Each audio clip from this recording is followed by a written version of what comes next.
Thank you.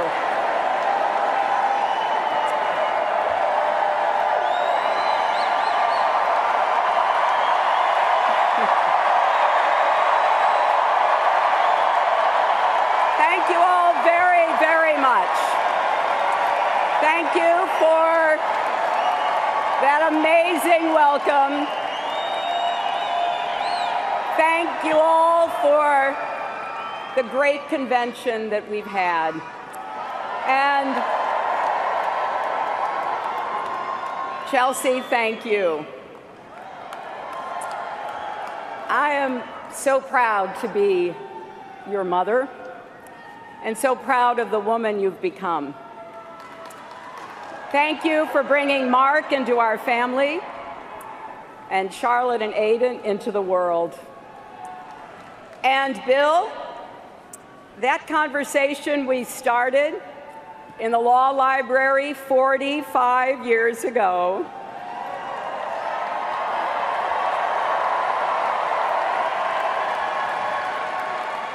it is still going strong.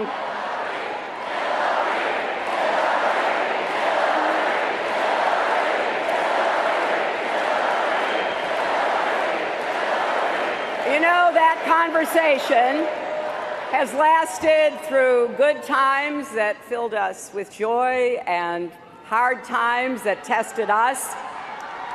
And I've even gotten a few words in along the way. On Tuesday night, I was so happy to see that my explainer-in-chief is still on the job. I'm also grateful to the rest of my family and to the friends of a lifetime. For all of you whose hard work brought us here tonight, and to those of you who joined this campaign this week, thank you. What a remarkable week it's been.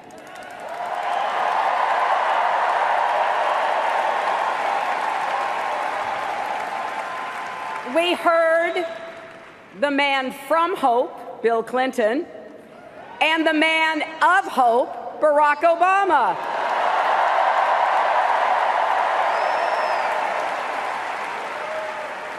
America is stronger because of President Obama's leadership, and I'm better because of his friendship.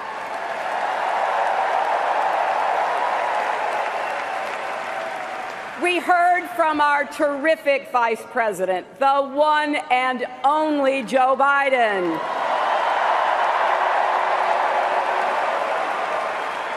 He spoke from his big heart about our party's commitment to working people, as only he can do.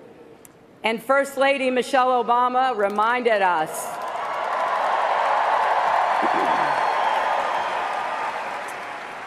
that our children are watching. And the president we elect is going to be their president, too. And for those of you out there who are just getting to know Tim Kaine,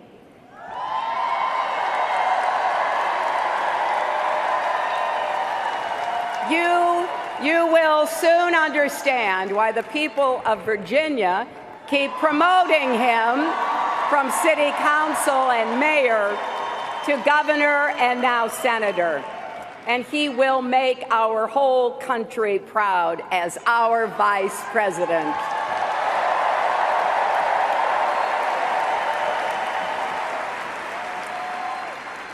And I want to thank Bernie Sanders.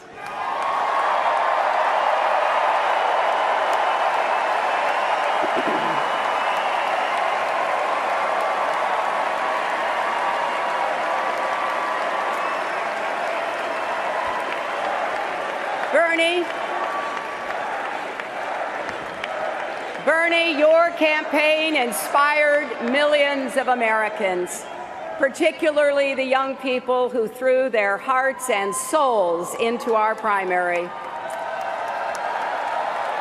You've put economic and social justice issues front and center where they belong.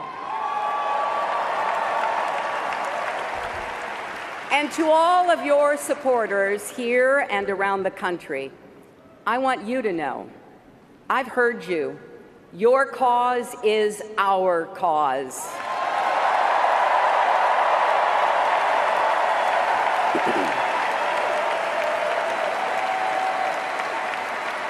Our country needs your ideas, energy, and passion. That is the only way we can turn our progressive platform into real change for America.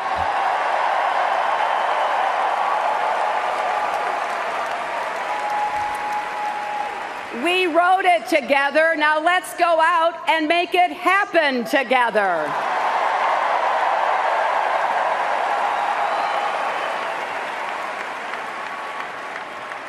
My friends, we've come to Philadelphia, the birthplace of our nation, because what happened in this city 240 years ago still has something to teach us today.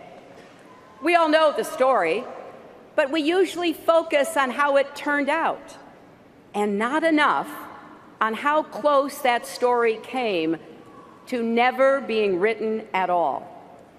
When representatives from 13 unruly colonies met just down the road from here, some wanted to stick with the king, and some wanted to stick it to the king. The revolution hung in the balance. Then somehow they began listening to each other, compromising, finding common purpose. And by the time they left Philadelphia, they had begun to see themselves as one nation. That's what made it possible to stand up to a king. That took courage. They had courage.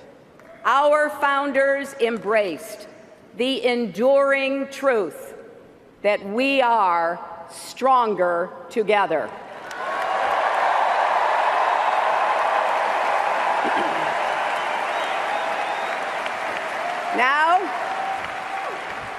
Now America is once again at a moment of reckoning. Powerful forces are threatening to pull us apart. Bonds of trust and respect are fraying. And just as with our founders, there are no guarantees. It truly is up to us. We have to decide whether we will all work together so we can all rise together.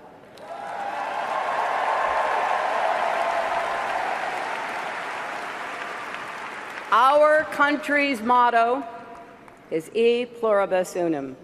Out of many, we are one. Will we stay true to that motto? Well, we heard Donald Trump's answer last week at his convention. He wants to divide us from the rest of the world and from each other.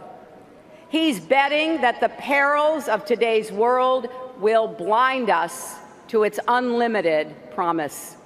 He's taken the Republican Party a long way, from morning in America to midnight in America. He wants us to fear the future and fear each other. Well, you know, a great Democratic president, Franklin Delano Roosevelt, came up with the perfect rebuke to Trump more than 80 years ago during a much more perilous time.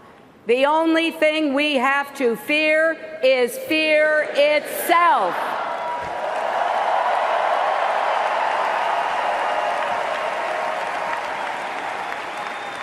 Now, we are clear-eyed about what our country is up against, but we are not afraid. We will rise to the challenge, just as we always have.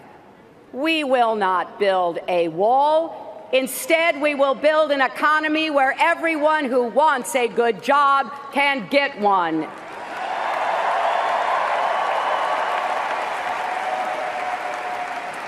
and will build a path to citizenship for millions of immigrants who are already contributing to our economy.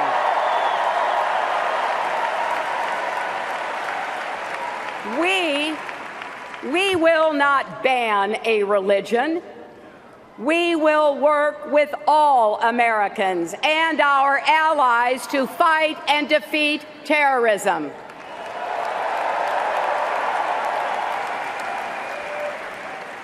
Yet we know there is a lot to do. Too many people haven't had a pay raise since the crash. There's too much inequality, too little social mobility, too much paralysis in Washington, too many threats at home and abroad. But just look for a minute at the strengths we bring as Americans to meet these challenges. We have the most dynamic and diverse people in the world. We have the most tolerant and generous young people we've ever had.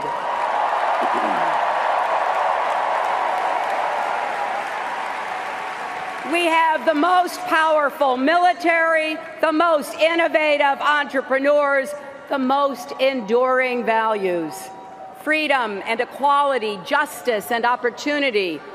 We should be so proud that those words are associated with us.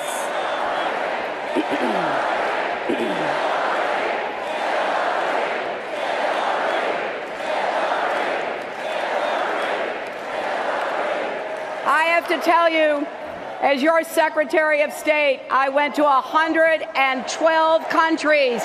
When people hear those words, they hear America.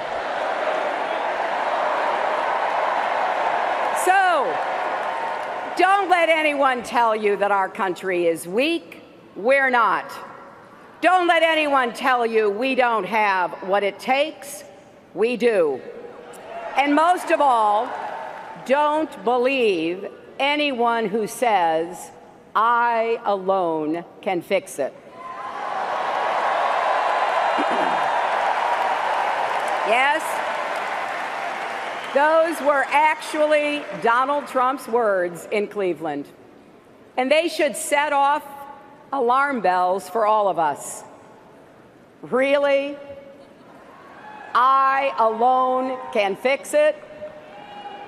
Isn't he forgetting troops on the front lines, police officers and firefighters who run toward danger, doctors and nurses who care for us, teachers who change lives, entrepreneurs who see possibilities in every problem, mothers who lost children to violence and are building a movement to keep other kids safe? He's forgetting every last one of us. Americans don't say, "I alone can fix it." We say, "We'll fix it together."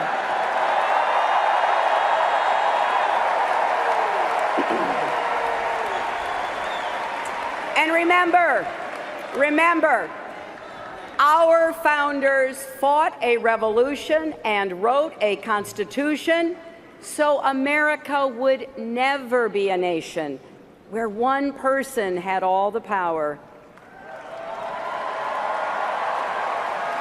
240 years later, we still put our faith in each other.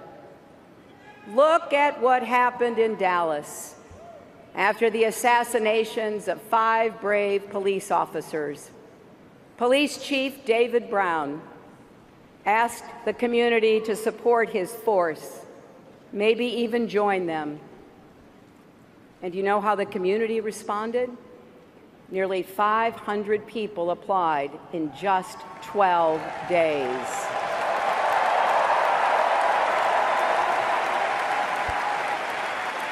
That's how Americans answer when the call for help goes out.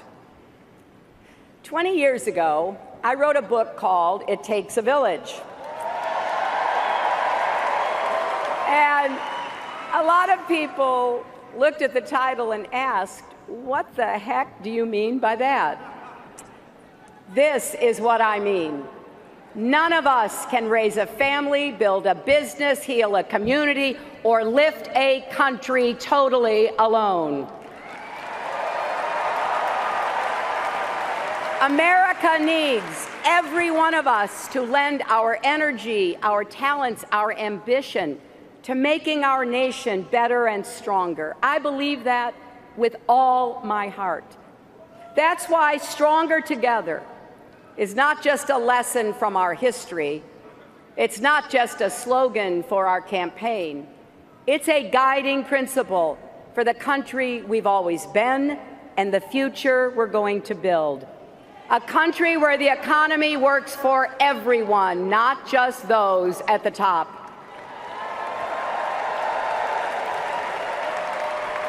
Where you can get a good job and send your kids to a good school, no matter what zip code you live in. A country where all our children can dream and those dreams are within reach. Where families are strong, communities are safe, and yes, where love trumps hate.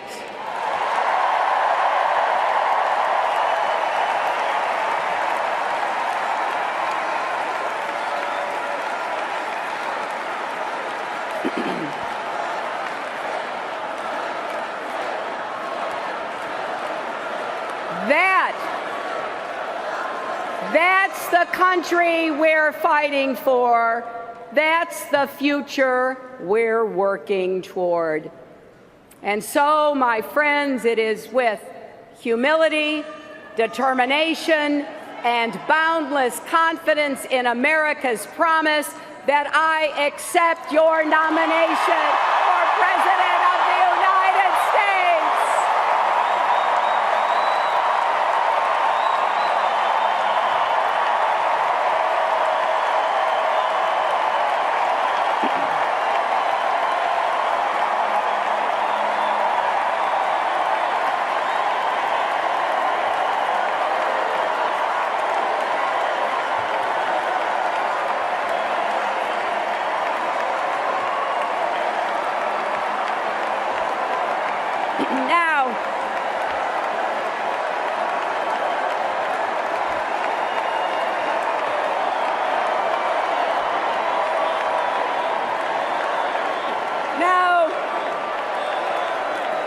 Now,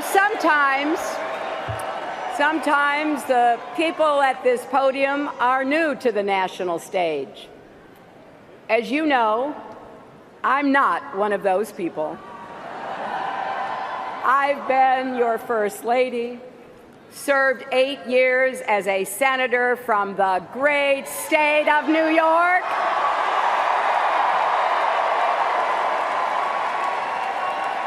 Then I represented all of you as Secretary of State. But my job titles only tell you what I've done. They don't tell you why.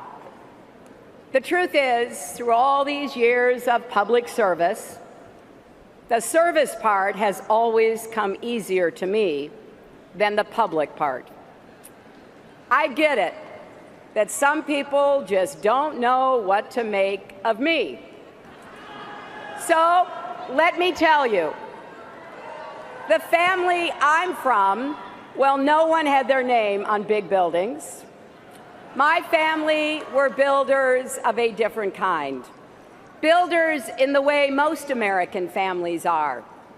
They used whatever tools they had, whatever God gave them, and whatever life in America provided, and built better lives and better futures for their kids. My grandfather worked in the same Scranton lace mill for 50 years because he believed that if he gave everything he had, his children would have a better life than he did. And he was right. My dad, Hugh, made it to college. He played football at Penn State and enlisted in the Navy after Pearl Harbor. When the war was over, he started his own small business printing fabric for draperies. I remember watching him stand for hours over silk screens. He wanted to give my brothers and me opportunities he never had, and he did. My mother, Dorothy, was abandoned by her parents as a young girl. She ended up on her own at 14, working as a housemaid. She was saved by the kindness of others. Her first grade teacher saw she had nothing to eat at lunch and brought extra food to share the entire year. The lesson she passed on to me years later stuck with me. No one gets through life alone. We have to look out for each other and lift each other up. And she made sure I learned the words from our Methodist faith. Do all the good you can for all the people you can in all the ways you can, as long as ever you can.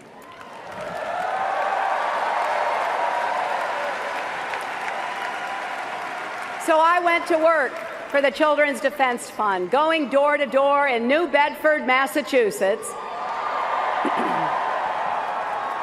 on behalf of children with disabilities who were denied the chance to go to school. I remember meeting a young girl in a wheelchair on the small back porch of her house. She told me how badly she wanted to go to school. It just didn't seem possible in those days. And I couldn't stop thinking of my mother and what she'd gone through as a child. It became clear to me that simply caring is not enough. To drive real progress, you have to change both hearts and laws. You need both understanding and action. So we gathered facts, we built a coalition, and our work helped convince Congress to ensure access to education for all students with disabilities. It's a big idea, isn't it? Every kid with a disability has the right to go to school.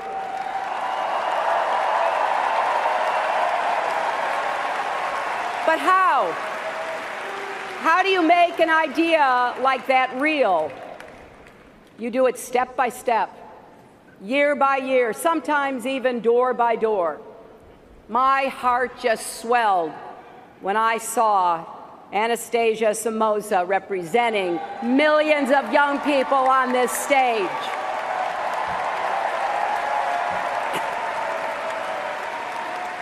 Because we changed our law to make sure she got an education. So it's true. I sweat the details of policy, whether we're talking about the exact level of lead in the drinking water in Flint, Michigan, the number of mental health facilities in Iowa, or the cost of your prescription drugs.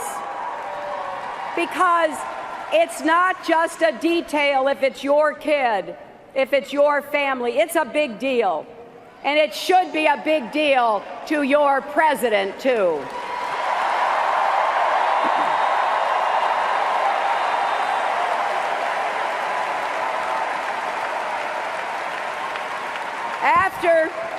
After the 4 days of this convention, you've seen some of the people who've inspired me. People who let me into their lives and became a part of mine. People like Ryan Moore and Lauren Manning. They told their stories Tuesday night. I first met Ryan as a 7-year-old. He was wearing a full-body brace that must have weighed 40 pounds because I leaned over to lift him up. Children like Ryan kept me going when our plan for universal health care failed, and kept me working with leaders of both parties to help create the Children's Health Insurance Program that covers 8 million kids in our country.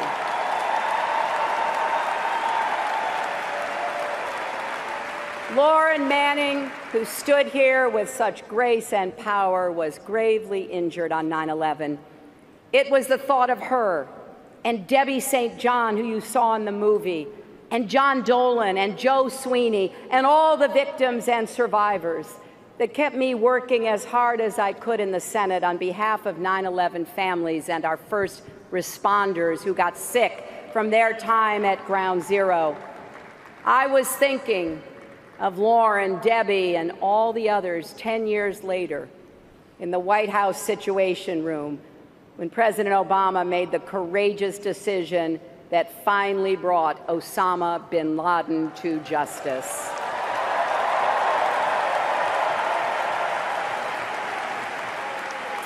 And in this campaign, I've met many more people who motivate me to keep fighting for change. And with your help, I will carry all of your voices and stories with me to the White House.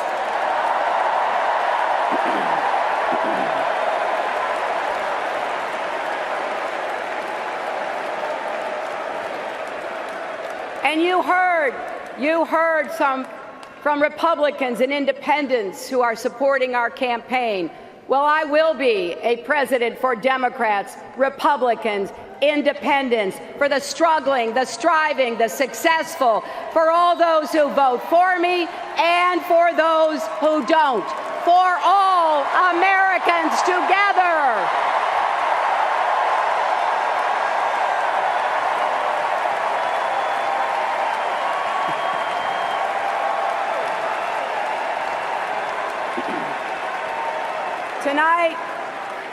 Tonight, we've reached a milestone in our nation's march toward a more perfect union.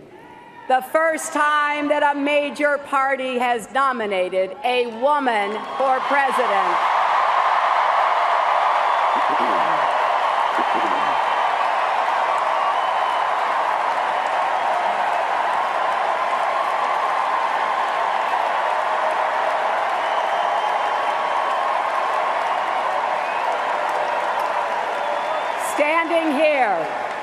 Standing here as my mother's daughter and my daughter's mother, I'm so happy this day has come. I'm happy for grandmothers and little girls and everyone in between. I'm happy for boys and men, because when any barrier falls in America, it clears the way for everyone.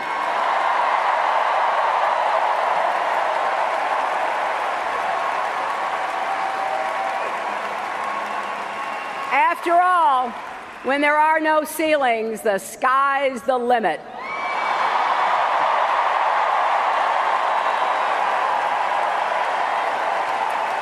So let's keep going. Let's keep going until every one of the 161 million women and girls across America has the opportunity she deserves to have.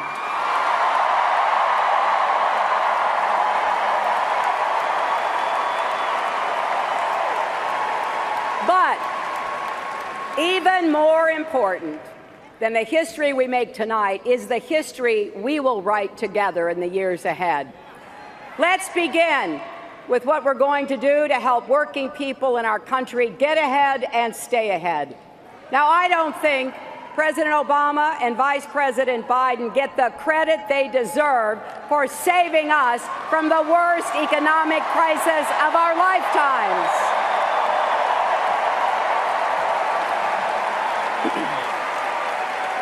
Our economy is so much stronger than when they took office. Nearly 15 million new private sector jobs, 20 million more Americans with health insurance, and an auto industry that just had its best year ever.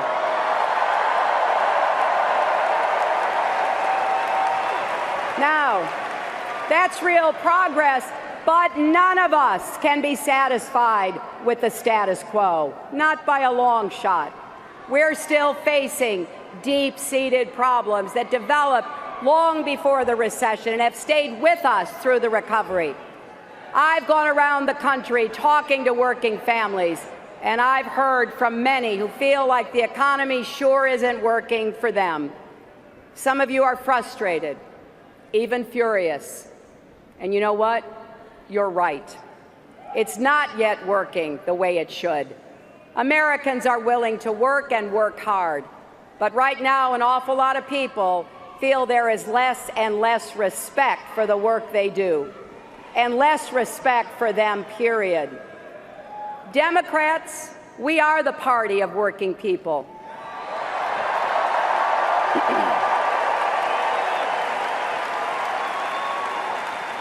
But we haven't done a good enough job showing we get what you're going through, and we're going to do something to help. So tonight I want to tell you how we will empower Americans to live better lives. My primary mission as president will be to create more opportunity and more good jobs with rising wages right here in the United States. From my first day in office to my last, especially in places that for too long have been left out and left behind, from our inner cities to our small towns, from Indian country to coal country, from communities ravaged by addiction to regions hollowed out by plant closures. And here's what I believe. I believe America thrives when the middle class thrives. I believe our economy isn't working the way it should because our democracy isn't working the way it should.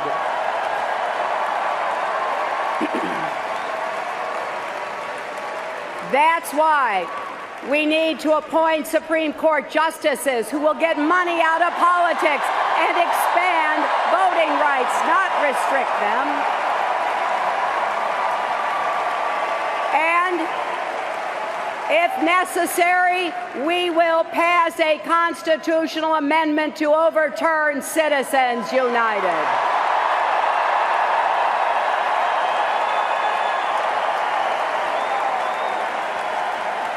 I believe American corporations that have gotten so much from our country should be just as patriotic in return. Many of them are, but too many aren't. It's wrong to take tax breaks with one hand and give out pink slips with the other. And I believe Wall Street can never, ever be allowed to wreck Main Street again.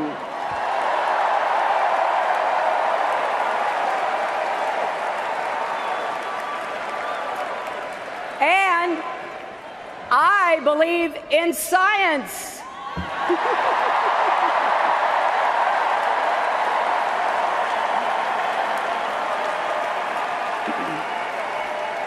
I believe climate change is real and that we can save our planet while creating millions of good-paying clean energy jobs. I believe that when we have millions of hard-working immigrants contributing to our economy, it would be self-defeating and inhumane to try to kick them out.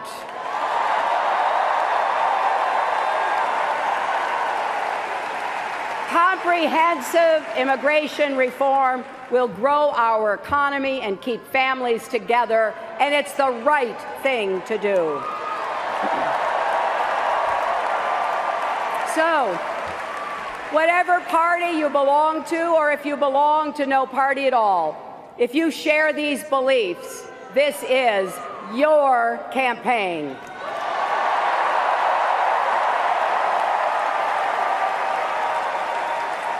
If you believe that companies should share profits, not pad executive bonuses, join us. If you believe the minimum wage should be a living wage and no one working full-time should have to raise their children in poverty, join us. If you believe that every man, woman, and child in America has the right to affordable health care, join us. If you believe that we should say no to unfair trade deals, that we should stand up to China, that we should support our steel workers and auto workers and homegrown manufacturers, then join us.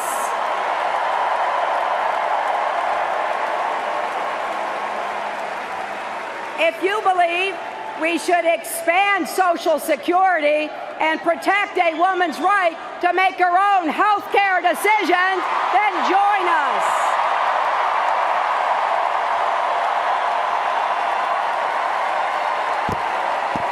And yes, if you believe that your working mother, wife, sister, or daughter deserves equal pay, join us.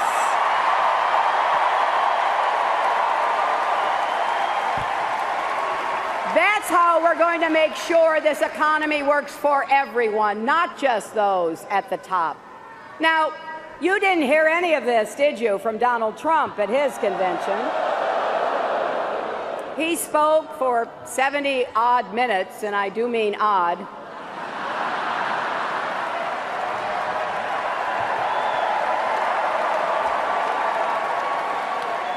And he offered zero solutions. But we already know he doesn't believe these things. No wonder he doesn't like talking about his plans. You might have noticed I love talking about mine. In my first 100 days, we will work with both parties to pass the biggest investment in new, good-paying jobs since World War II. Jobs in manufacturing, clean energy, technology and innovation, small business and infrastructure. If we invest in infrastructure now, we'll not only create jobs today, but lay the foundation for the jobs of the future. And we will also transform the way we prepare our young people for those jobs. Bernie Sanders and I will work together to make college tuition free for the middle class and debt free for all.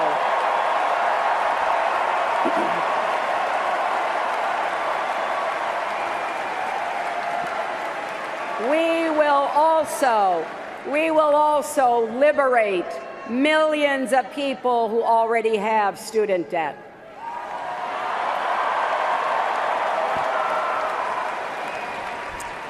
It's just not right that Donald Trump can ignore his debts and students and families can't refinance their debts.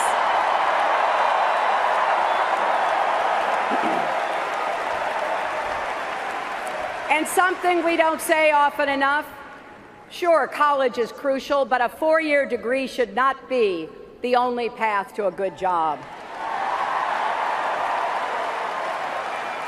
We will help more people learn a skill or practice a trade and make a good living doing it.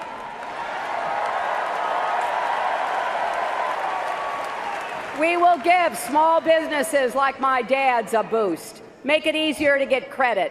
Way too many dreams die in the parking lots of banks.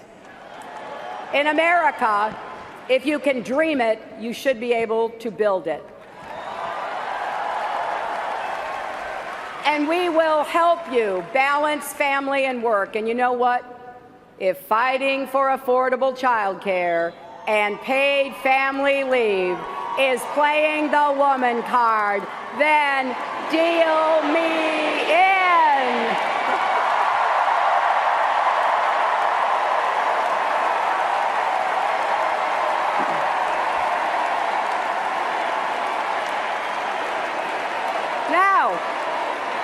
Now here's the other thing.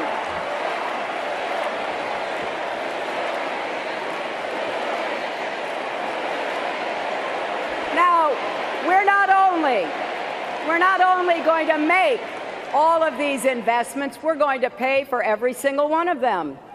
And here's how. Wall Street, corporations, and the super rich are going to start paying their fair share of taxes.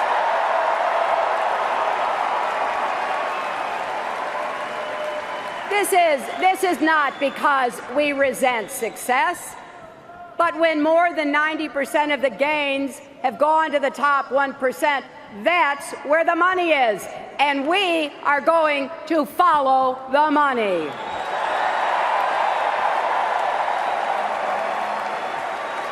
And if companies take tax breaks and then ship jobs overseas, we'll make them pay us back, and we'll put that money to work where it belongs, creating jobs here at home.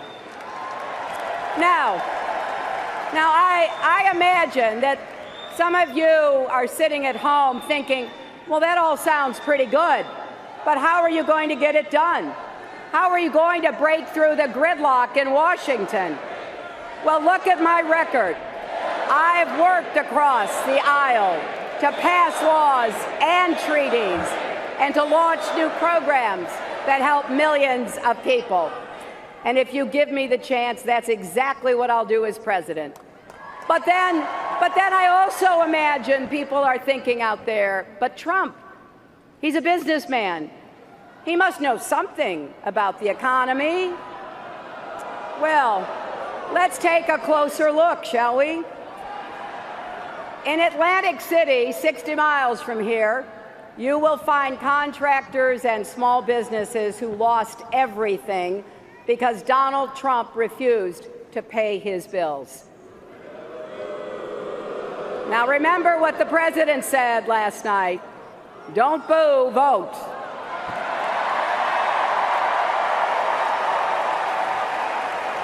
But think of this. People who did the work and needed the money, not because he couldn't pay them, but because he wouldn't pay them. He just stiffed them. And you know that sales pitch he's making to be president? Put your faith in him and you'll win big. That's the same sales pitch he made to all those small businesses. Then Trump walked away and left working people holding the bag. He also talks a big game about putting America first. Well, please explain what part of America first leads him to make Trump ties in China, not Colorado, Trump suits in Mexico, not Michigan, Trump furniture in Turkey, not Ohio, Trump picture frames in India, not Wisconsin. Donald Trump says he wants to make America great again. Well, he could start by actually making things in America again.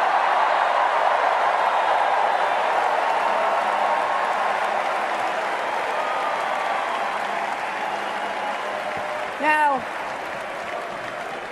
the choice we face in this election is just as stark when it comes to our national security.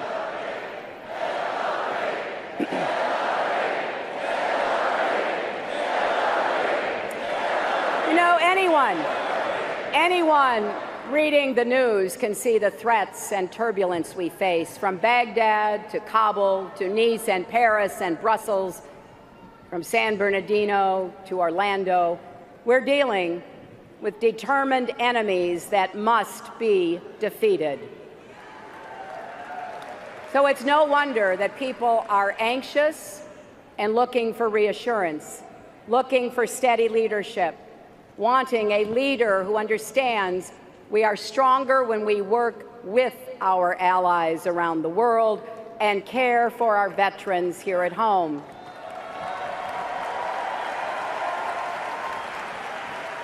Keeping our nation safe and honoring the people who do that work will be my highest priority. I'm proud that we put a lid on Iran's nuclear program without firing a single shot.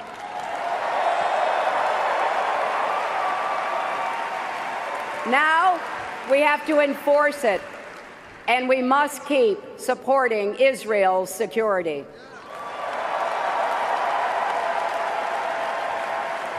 I'm proud that we shaped a global climate agreement.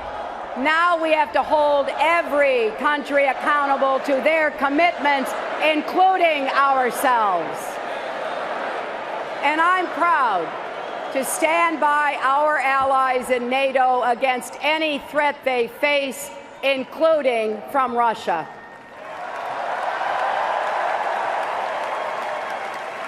I've laid out my strategy for defeating ISIS. We will strike their sanctuaries from the air and support local forces taking them out on the ground. We will surge our intelligence so we detect and prevent attacks before they happen. We will disrupt their efforts online to reach and radicalize young people in our country. It won't be easy or quick, but make no mistake, we will prevail. Now, Donald Trump says, and this is a quote, "I know more about ISIS than the generals do." No, Donald, you don't.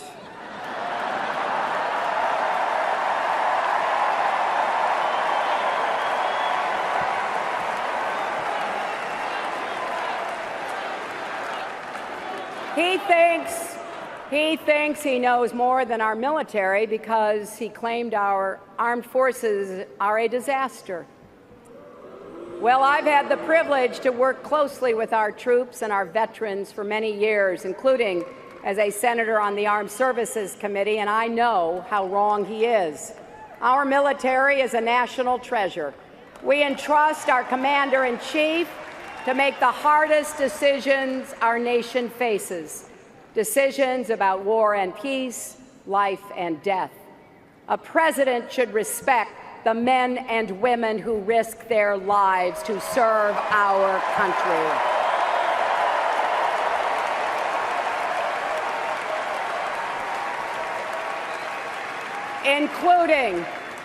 Including Captain Khan and the sons of Tim Kaine and Mike Pence, both Marines. So just ask yourself, do you really think Donald Trump has the temperament to be commander-in-chief? Donald Trump can't even handle the rough and tumble of a presidential campaign. He loses his cool at the slightest provocation. When he's gotten a tough question from a reporter, when he's challenged in a debate, when he sees a protester at a rally. Imagine, if you dare, imagine him in the Oval Office facing a real crisis. A man you can bait with a tweet is not a man we can trust with nuclear weapons.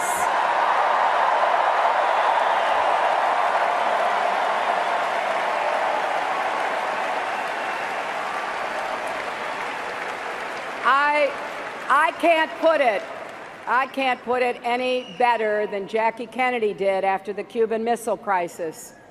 She said that what worried President Kennedy during that very dangerous time was that a war might be started, not by big men with self-control and restraint, but by little men, the ones moved by fear and pride.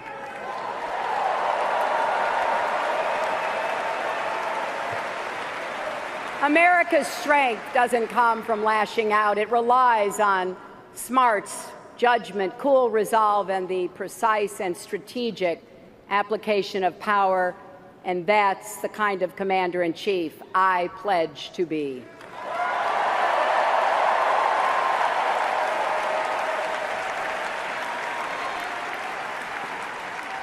And if we're serious about keeping our country safe, we also can't afford to have a president who's in the pocket of the gun lobby.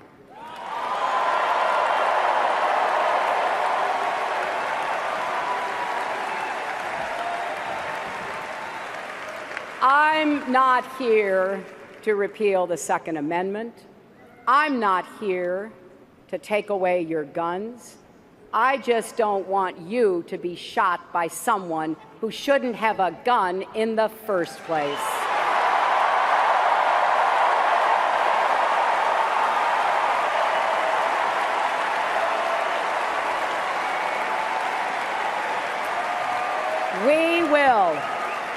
We will work tirelessly with responsible gun owners to pass common sense reforms and keep guns out of the hands of criminals, terrorists, and all others who would do us harm. You know, for decades, people have said this issue was too hard to solve and the politics too hot to touch. But I ask you, How can we just stand by and do nothing? You heard, you saw family members of people killed by gun violence on this stage. You heard, you saw family members of police officers killed in the line of duty because they were outgunned by criminals. I refuse to believe we can't find common ground here. We have to heal the divides in our country, not just on guns, but on race, immigration, and more.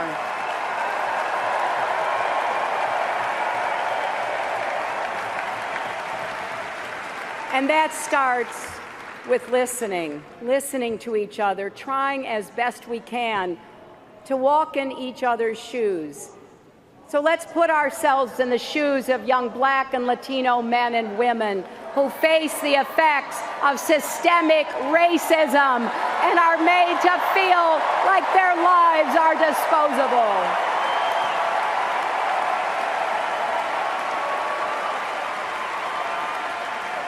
Let's put ourselves in the shoes of police officers kissing their kids and spouses goodbye every day, heading off to do a dangerous and necessary job. We will reform our criminal justice system from end to end and rebuild trust between law enforcement and the communities they serve.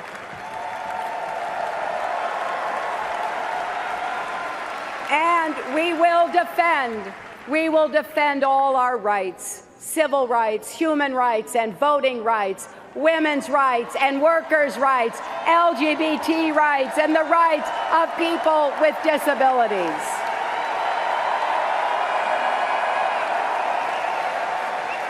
And we will stand up against mean and divisive rhetoric wherever it comes from. You know, for the past year, many people made the mistake of laughing off Donald Trump's comments, excusing him as an entertainer just putting on a show.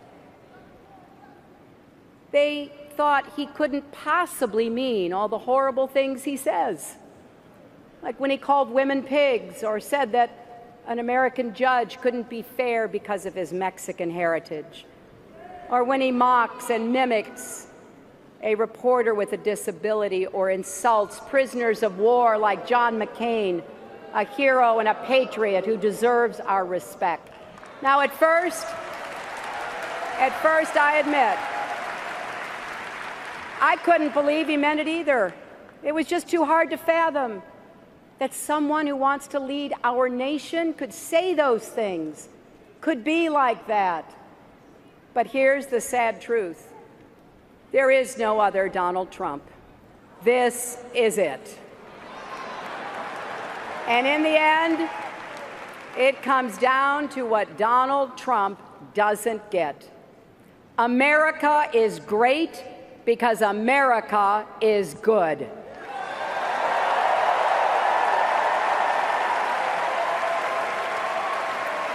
So, enough with the bigotry and the bombast. Donald Trump's not offering real change. He's offering empty promises.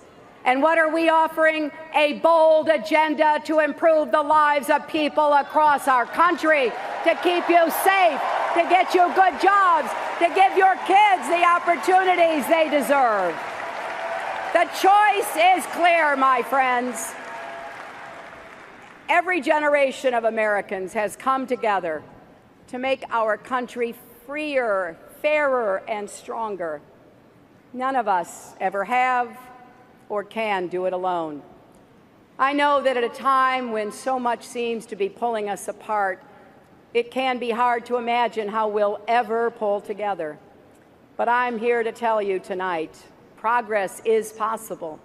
I know because I've seen it in the lives of people across America who get knocked down and get right back up. And I know it from my own life. More than a few times, I've had to pick myself up and get back in the game.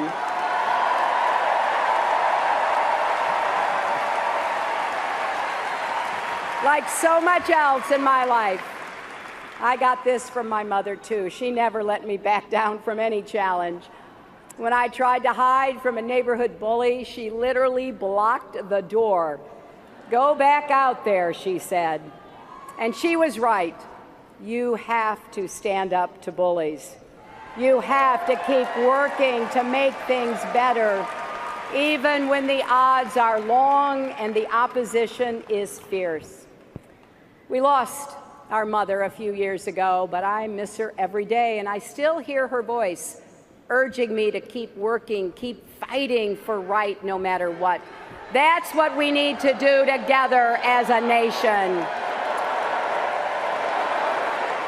And though we may not live to see the glory, as the song from the musical Hamilton goes, let us gladly join the fight.